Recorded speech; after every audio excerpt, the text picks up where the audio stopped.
Terima kasih Anda masih bersama kami di Kabar Petang. Kita lanjutkan dialog. Saya ingin ke Mas Burhan. Mas Burhan, kalau dilihat saat ini karakteristik dari pemilu 2024 itu akan seperti apa? Karena saat ini juga pada sudah langsung mencalonkan atau paling tidak buru-buru gitu ya, mengatakan bahwa sebagai calon presiden 2024. Ya, memang proses pemilu sudah dimulai lagi ya? Per tahun ini, terutama untuk pileg. Itu semua sudah berjalan sesuai dengan waktu yang sudah ditetapkan oleh KPU.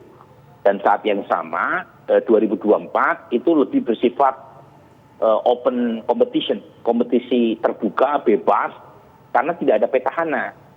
Dan wakil presiden petahana, Pak Kiai Ma'ruf, itu elektabilitasnya juga rendah dalam survei. Jadi praktis tidak ada cawapres petahana yang maju lagi di 2024. Nah, dalam konstelasi seperti itu, partai-partai mempertimbangkan kotel efek karena Pilpres dan Pileg dilakukan secara bersamaan per 14 Februari 2024. Jadi kalau misalnya mereka berhasil untuk menentukan capres-cawapres lebih awal, diharapkan kotel efeknya lebih besar.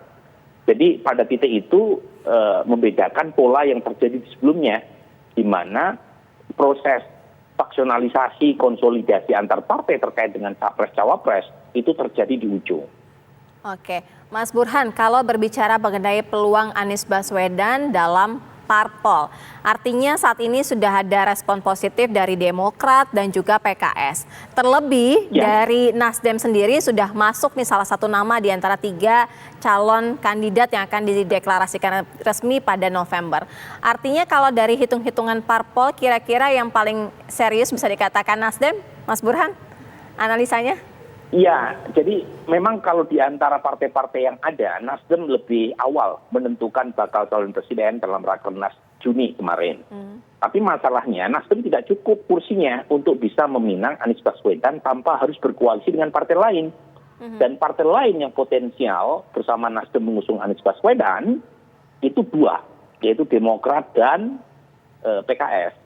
Nah, masalahnya ketiga partai ini, Demokrat, PKS, dan Nasdem, itu dari sisi persentase kursi di DPR tidak terlalu berbeda. Nasdem 59 kursi, Demokrat 54 kursi, kemudian PKS 50 kursi. Jadi bedanya tipis-tipis.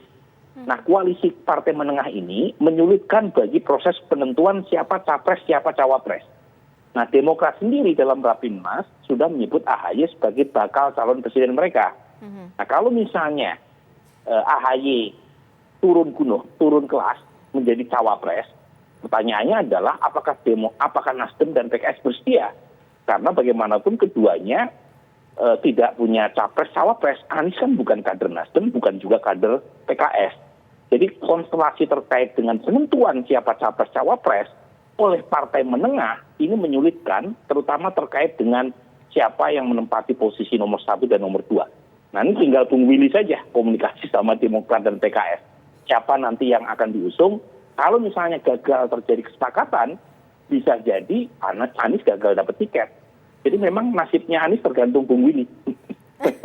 Oke, kita langsung ke Bang Willy. Nasib Anies Baswedan tergantung dari Partai Nasdem nih. Bagaimana nih Bang Willy? Kalau melihatnya artinya sudah diposisikan atau sudah dibicarakan nanti akan berkoalisi dengan mana saja dan juga tentunya nama calon presidennya. Ya, apa yang dikatakan oleh Bung Burhan tentu benar ya, dinamika itu pasti terjadi ini karena kita memiliki presidensial threshold sehingga di luar PDI Perjuangan semua harus berkoalisi ya untuk membangun. Tapi di sanalah kemudian keniscayaan bahwasannya blok politik itu harus dibangun, Pak. Bagaimana pemerintahan itu harus memiliki kekuatan atau modal politik yang mumpuni ya. Jadi itulah art of politik, itulah dinamika untuk kemudian dibangun. Sedari awal kepastian untuk pengusungan itu terbangun, maka kemudian yang paling diuntungkan adalah publik. Kita tidak beli kucing dalam karung kira. Jadi publik tidak tidak terjebak ya dalam pilihan-pilihan yang last minute ya. Dari awal tahu jejak rekam, kapasitas, dan kemudian bagaimana apa yang akan dia lakukan, itu penting. Nah, disinilah kemudian dilakukan komunikasi yang sangat intensif bagaimana untuk membangun duit tunggal. Ya. Jadi capres dan cawapres itu pasangan calon yang tidak bisa kawin paksa ya antara Datuk Maringgi dan Siti Nurbaya itu kan traumatik yang terjadi gitu. Jadi proses dari awal siapa yang akan, tentu harus ada sacrifice di sana untuk memberikan yang terbaik. Ya. Nasdem selama ini Pak Surya Paloh selalu memberikan keteladanan bahwasanya akan kita munculkan putra-putri terbaik. Why not the best? Ya. Jadi untuk presidennya, untuk wakil presidennya, ya kita lihatlah di sanalah kemudian negosiasi, di sanalah kemudian kerendahan hati untuk kemudian saling bisa menerima satu dan lainnya. Itu. Oke, Bang Willy, perlu koalisi yang lebih solid lagi dan yang lebih kuat lagi. Artinya koalisi ini akan terbuka selain dari Demokrat dan PKS atau seperti apa? Semua terbuka sih. Untuk 3 nama itu dipasangkan atau dengan yang lain, itu semua open choice ya, masih sangat cair ya. Jadi tentu dengan tren dunia hari ini kepala daerah itu kan memiliki modal politik terbesar, memiliki jejak rekam kepemimpinan, memiliki kapasitas ya, publik memiliki awareness yang tinggi terhadap mereka ya. Dan ya kita lihat Pak Jokowi sendiri sebagai presiden hari ini itu juga berangkat dari gubernur, dari wali kota. Jadi inilah mereka-mereka ini yang kemudian menjadi tren dunia hari ini untuk menjadi pelanjut kepemimpinan Jokowi ini, kira. Jadi kami melihat bahwasanya kita harus ya untuk kepemimpinan nasional tidak bisa spekulasi tingkat tinggi. Ya. Kenapa Nasdem mengusulkan 3 nama itu? Itu adalah faktor kuantitatif dan faktor kualitatif. Ya. 3-3-nya memiliki kapasitas, 3-3-nya memiliki jejak rekam untuk kemudian disumbangkan untuk kepemimpinan nasional. Kira. Oke, baik. Mas Burhan, kalau pada posisi sebagai calon wakil presiden, elektabilitas Anies Baswedan ini akan seperti apa? Ya kalau dari hasil survei Lembaga Survei Indonesia yang terakhir dirilis bulan September, itu 3 nama yang menempati posisi paling atas, yaitu Ganjar Pranowo, kemudian Prabowo Subianto, dan Anies Baswedan. Nah ketiganya itu secara statistik agak sulit untuk dibedakan, karena perbedaan ketiganya relatif dalam margin of error antara 23, sekian persen untuk Ganjar, Pak Prabowo sekitar 20, Anies Baswedan sekitar 19%.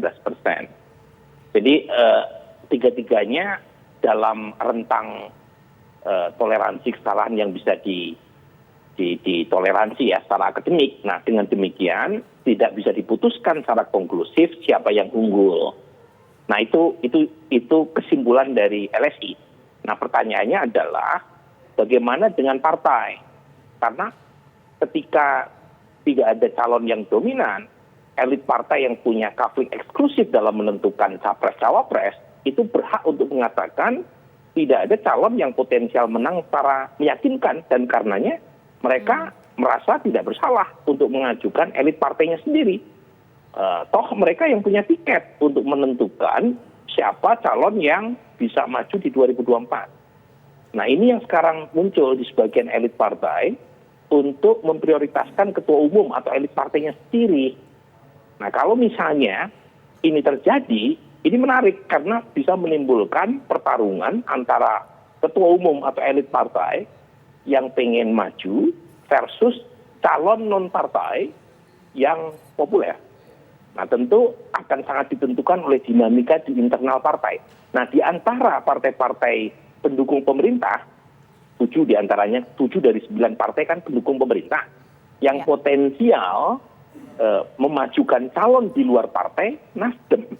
Sementara yang lain masih wait and see. dan ada kemungkinan memajukan elit partai atau ketua umum sendiri. Misalnya, PDI Perjuangan, calon yang sekarang banyak disebut adalah Mbak Puan, tokoh partai. Kemudian Gerindra sudah memutuskan Pak Prabowo maju, didukung oleh PKB.